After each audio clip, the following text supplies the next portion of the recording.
What is an artist? No, sorry.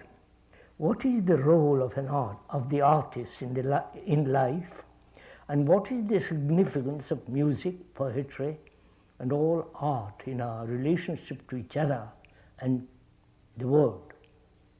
What is the role of the artist in life, and what is the significance of music, poetry, and all art in our relationship to each other and the world?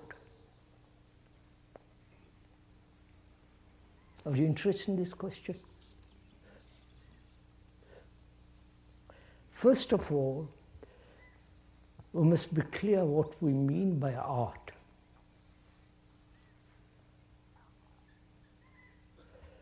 The word art, from Greek and so on, Latin, is to join, to adjust, to put things together. That's the root meaning of that word. It also in Sanskrit, it means measure, manner, use. The root meaning, we are talking of the etymological meaning.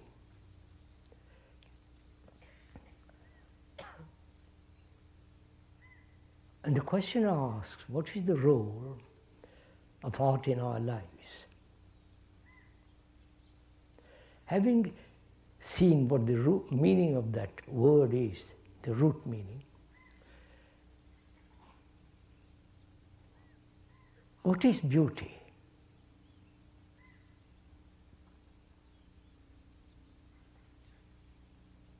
Beauty is not something put together.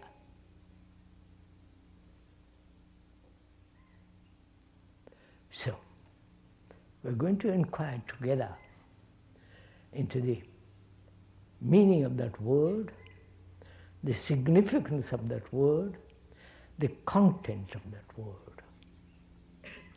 I'm not a professor. I'm sorry to sit on a platform, which I don't like, but one has to do it for the convenience of others. Otherwise you won't see me if I sat on the ground. I would like to sit on the ground, but I have to sit here.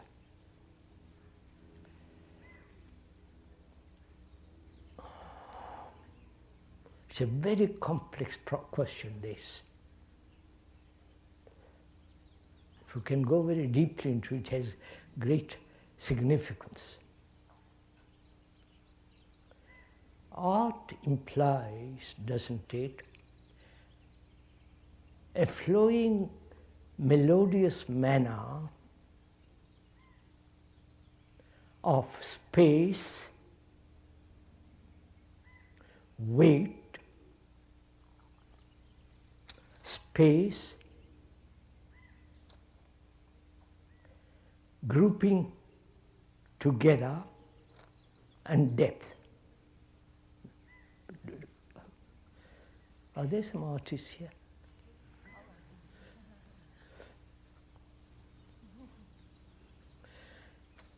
I said, the speaker said, a flowing, melodious manner of space, depth, and grouping together of words, sentences, or a painting on a canvas. Is that right? A melodious, a flowing, melodious manner of space, of depth,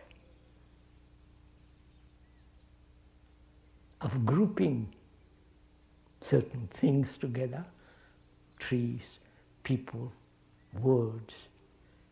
All that is a form of beauty, is a form of art. do you agree to this at all?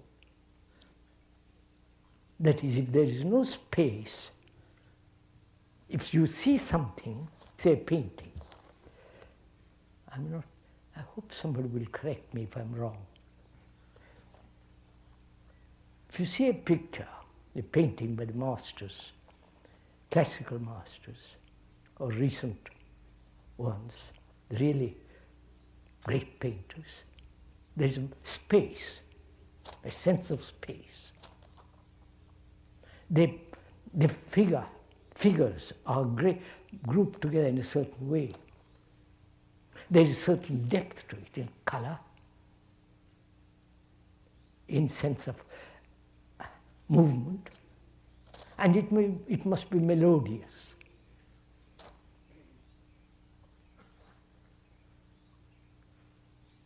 And that gives, when you see some of these paintings of landscape, this vast, they may paint a little cottage in a field with few trees, but there's space. And there's depth of color, proportion, a sense of harmony, right? And that would be great painting. And one has visited, perhaps as you as a tourist, most of the major museums of the world,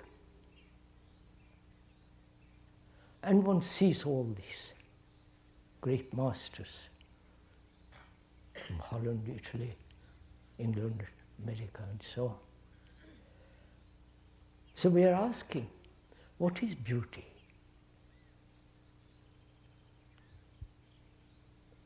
Is beauty according to a principle, according to certain rules? You follow? Or beauty is something entirely different, though there must be proportion and all the rest of it. When we look at a mountain there, when you see those mountains, those hills, range after range, blue in the evening, and early morning when the sun touches it, before everything else. When you see that, the reaction is either great silence, you keep quiet. There's space, enormous space between you and that, and beyond.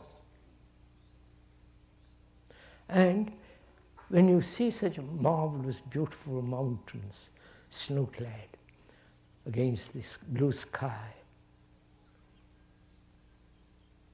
for an instant you become silent.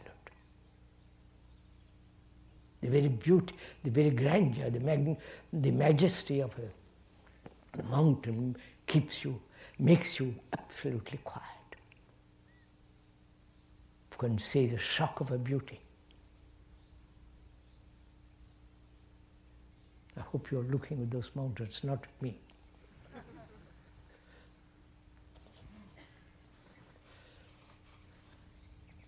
The speaker is not important at all. But what he says may be important and may not be important. But you have to discover for yourself. So when you see something extraordinarily grand, of great height and depth, and then the shock of that beauty drives away for the moment all your problems.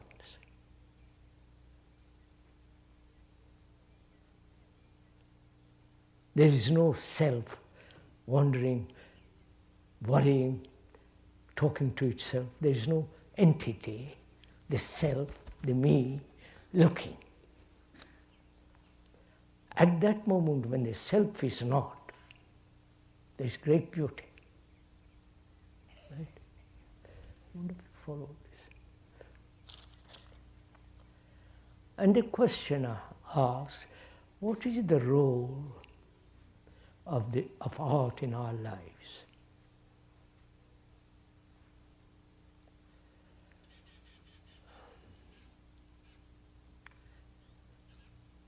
I don't know. But we're going to find out together. Why should anything play a role?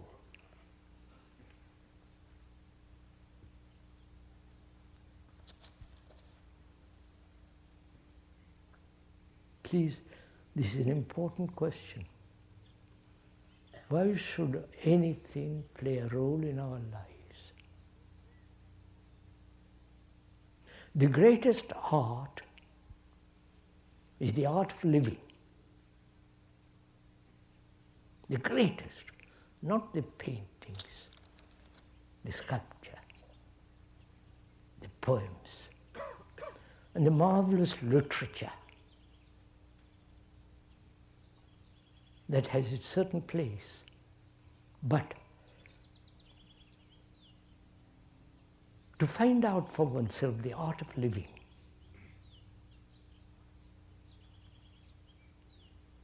that's the greatest art. Surpasses any role in life. So, some of the great painters in their lives are neurotic. Very, very disturbed lives, like Beethoven and others. Very disturbed. And that disturbance perhaps may help them to write great music. Or if one led a life of aesthetic life,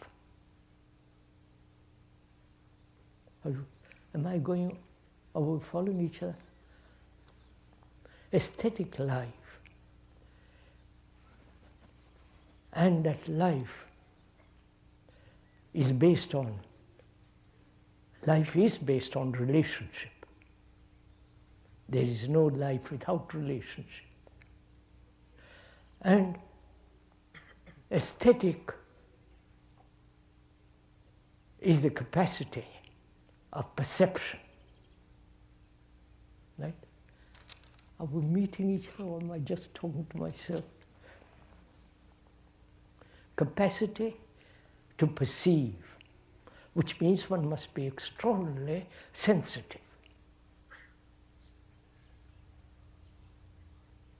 And sensitivity is not shouting, yelling, but sensitivity comes from depth of silence.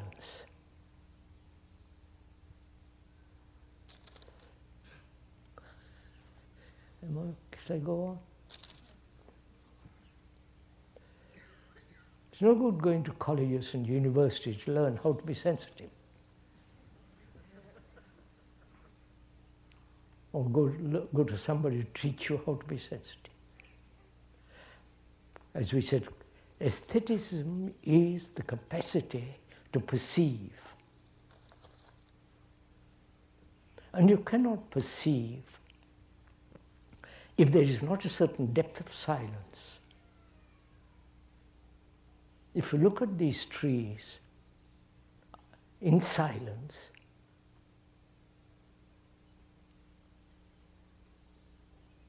there is a communication which is not merely verbal, but a communication, a communion with nature. And most of us have lost our relationship with nature.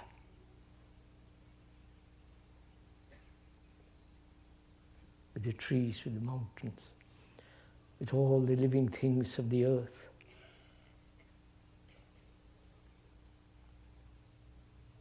And sensitivity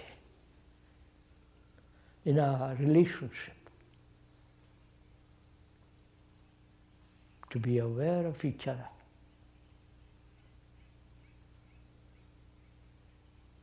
Is that at all possible? That's the art of living, to find out a relationship that is not conflict. That's a flow of melodious manner of living together. You understand what this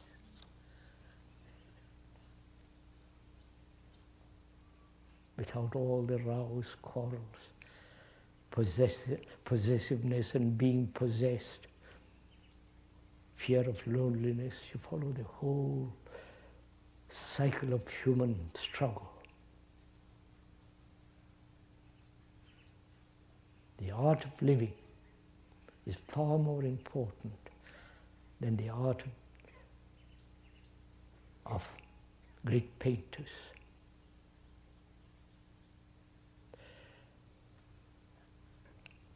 It may be that we are escaping through music from ourselves,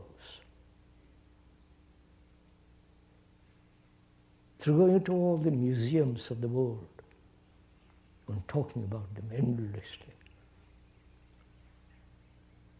reading about books on art. All that may be an escape from our own troubles, anxieties, depressions.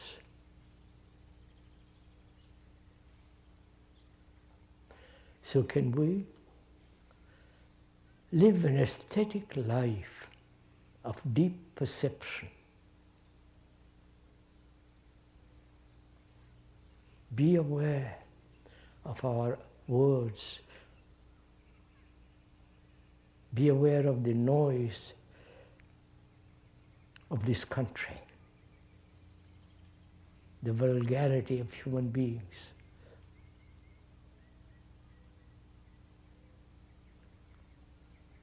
Because one learns far more in silence than in noise.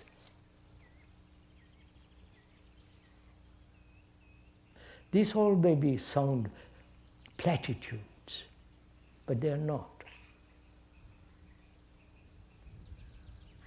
This requires a great deal of observation of oneself.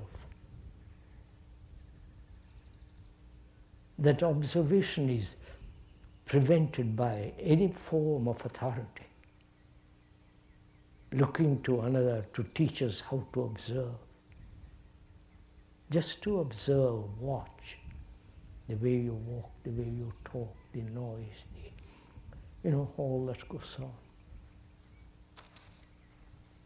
Then out of that comes the art of living. Art, as we said, is putting things together harmoniously.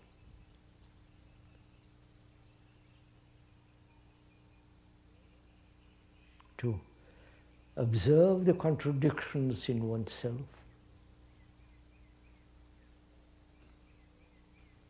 one's desires that are always so strong, to observe all that, not create an opposite of it, just to observe the fact and live with the fact.